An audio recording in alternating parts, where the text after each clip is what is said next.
some answers. Yeah, this is something that affects a lot of people, and joining us today is Larry Chiang from the United College Marketing Services. And as Sue mentioned, a lot of people went crazy during Christmas, bought a lot of things, and now the bills are coming due. Some big problems for some folks. Right, unfortunately, yes. So what is the key then to paying off this debt as quickly as possible? Even though some of us unfortunately do get into the holiday spirit a little too much, what we want to try to do is we want to try to minimize future spending and maybe look up some ways to shore up some cash flow techniques. Yeah, and you have some of those, some tips for improving your cash flow. And one of them that we talked about just ahead of this interview was refinancing your car loan, which is something you don't hear about a lot. Right. Kendall, we're in a very unique situation where the Fed has dropped interest rates significantly 3 times over the past year and a half. And what it means for people that, let's say, bought a car about 2 years out is that their car interest rates loans have dropped more and more.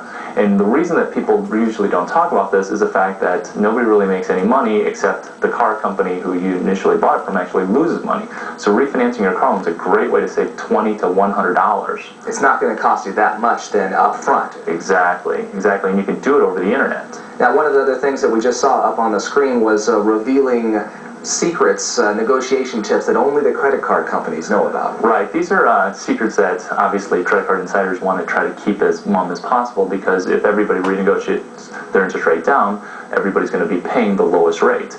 The best way to do that is to know that you have good credit and to shop for other credit card interest as if you know you have better credit interest options. So you do have negotiating, you have the power to leverage your rate, your finance rate. Especially when you know you have good credit and you can get your own free credit report, or a credit report that costs between $0 and $8. And knowing once you have good credit, you can then negotiate because you have other borrowing options. Understanding these things is important. It's also important to understand what the loan officers look at when evaluating you.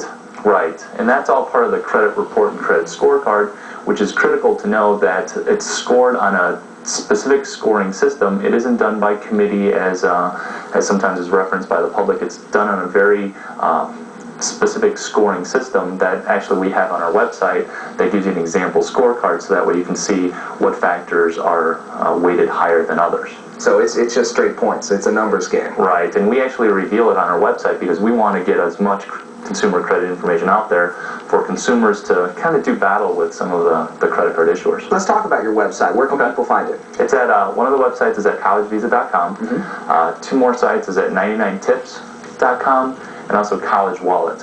At collegevisa.com, we outline in about 9 minutes of visiting the site, you can save yourself between $1,500 to $2,000. That includes refinancing your car tips, also in negotiating down your interest rates, and you can also get free transaction recorders to minimize some of that January, February spending, which could kill you after a hard December. Yeah, but these are commercial sites. Is it going to cost people something? No, it's absolutely free.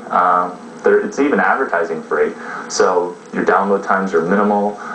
We set it up as a consumer service for members of the general public to go out. It's very advertising free, and you can get on and off really quickly in about 9-10 minutes. Okay, final question here. How do people get out of the trap that many are in right now, just paying the minimum payment each month? Right. The minimum payment's going to kill you, because what happens is when you just charge a minimum, or when you pay a minimum amount on, let's say, a balance due of $2,000, you're really barely just servicing the balance. And what you want to do is you never, as a rule of thumb, on a proactive side, you never want to charge more than 3 times what you can pay off in a month.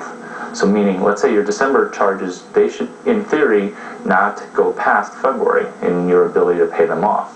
But the minimum payment trap is huge, and you want to use the car loans tip. You want to use, if you are paying the minimum, you want to try to negotiate your interest rate down, so that way that minimum payment is no longer a minimum payment. So a couple strategies that are kind of not so publicized that you might want to try to use to improve your cash flow. And hopefully next Christmas we'll all stay within our spending limits, Definitely. which is difficult to do. Definitely. Well, Larry Chiang, thanks so much for joining us today. Thanks, Kendall. All right, Sue?